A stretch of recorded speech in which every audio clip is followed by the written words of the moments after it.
Hello வணக்கம், இது உங்கள் சிவி ஜோன். ஸோ செமையான ஒரு அப்டேட் எடுத்து வந்திருக்கேன். ஏன்னா அடுத்த வாரம் யார் கேப்டன்ஷிப்பாக வர போகிறாங்க அப்படின்ற ஒரு பெரிய எதிர்பார்ப்பு இருக்குது. ஏன்னா இந்த வாரம் தலையாக வந்தவங்க வந்துட்டு பயங்கரமான சம்பவத்தை ஃபஸ்ட் நாள் பண்ணாலும் அதுக்கப்புறம் பார்த்தீங்கன்னா தலை எங்கேப்பா காணும் அப்படின்ற மாதிரி போயிட்டுருக்கு.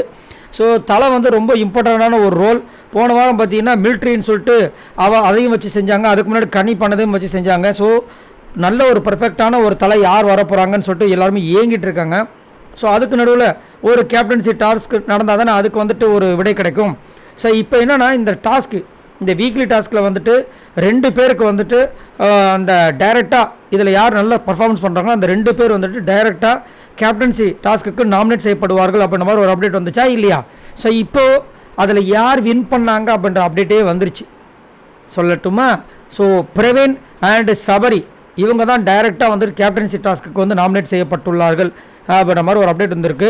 ஸோ பிரவீனோட கேப்டன்சி நம்ம பார்த்துட்டோம், பயஸ்டாகவும் இருந்துச்சு, கொஞ்சம் மொக்கையாக தான் இருந்துச்சு. ஆனால் சபரியோட விஷயங்கள் நம்ம இன்னும் பார்க்கல. ஸோ சபரி வந்துட்டு இந்த பிக் பாஸோட ரைடுக்கு அப்புறமும் விஜய் சேதுபதி அவர்கள் கலாய்ச்சதுக்கு அப்புறமும் நிறைய விஷயங்கள் இன்வால்மெண்ட் காட்டுறாரு. நல்ல திறமையான ஒரு போட்டியாளர். இந்த வாரம் பார்த்தீங்கன்னா அவருக்கு வந்துட்டு பேசவே கூடாதவன் ஒரு ஸ்டாச்சு மாதிரி இருக்குன்னு சொன்ன ஒரு டாஸ்க்கை ரொம்ப கச்சிதமாக பண்ணிகிட்ருக்காரு. பெரிய பெரிய விஷயம், ரொம்ப பெரிய விஷயம். ஏன்னா எல்லாருமே பேசிகிட்டு இருக்கும்போது ஒரு வார்த்தையாவது பேசிடுவோம், ஒரு வார்த்தை கூட பேசாமல் இருக்கிறதுலாம் எவ்வளோ பெரிய விஷயம் யோசிச்சு பாருங்கள்.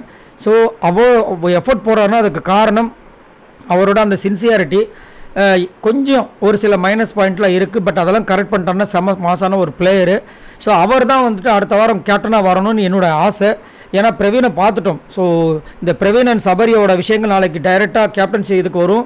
வெள்ளிக்கிழமை அதுக்கு உண்டான டாஸ்க் நடக்கும். அதில் தெரிஞ்சிடும் யார் கேப்டனாக வர போகிறாங்க அப்படின்ற விஷயங்கள். அதுலேயும் கூடவே பார்த்தீங்கன்னா ஆல்ரெடி வந்துட்டு வியானா ஒரு காயின் வாங்கியிருக்காங்க, நம்ம பிரவீன் ஒரு காயின் வாங்கியிருந்தாரு, கமருதீனுக்கு இன்றைக்கி ஒரு காயின் கொடுக்கறதா வந்து பேசியிருந்தாங்க, சுபிக்ஷா ஒரு காயின் வாங்கியிருந்தாங்க. ஸோ இதெல்லாம் பீட் பண்ணி சபரி ஒரு காயின் வாங்கியிருப்பார் போல இருக்குது, 1 2. பிரவீன் ஆல்ரெடி ஒன்று வாங்கினதுனால அடிஷ்னலாக ஒரு காயின் வாங்கியிருப்பார் போல இருக்குது. ஸோ யார்கிட்டேருந்தோ பறித்து இதை கொடுத்துருப்பாங்கன்னு நினைக்கிறேன். ஏன்னா மொத்தமே வந்து 5 காயின் தான் நினைக்கிறேன். பார்க்கலாம் என்ன நடக்குதுன்னு. ஸோ நீங்கள் உங்களோட கருத்தை சொல்லுங்கள். இவங்க 2 பேர் தான் கேப்டன்சி டாஸ்க்கு நாளைக்கு நடக்க போகிற விஷயத்தில் வெளியே இன்ஃபர்மேஷன் வரப்போகுதுன்னு அப்டேட் வந்திருக்கு. இதில் பிரவீன் கேப்டனாக வரணுமா இல்லை சபரி கேப்டனாக வரணுமா? மறக்காமல் கீழே கமெண்ட்ஸ் பண்ணுங்கள். பாய் நண்பர்களே.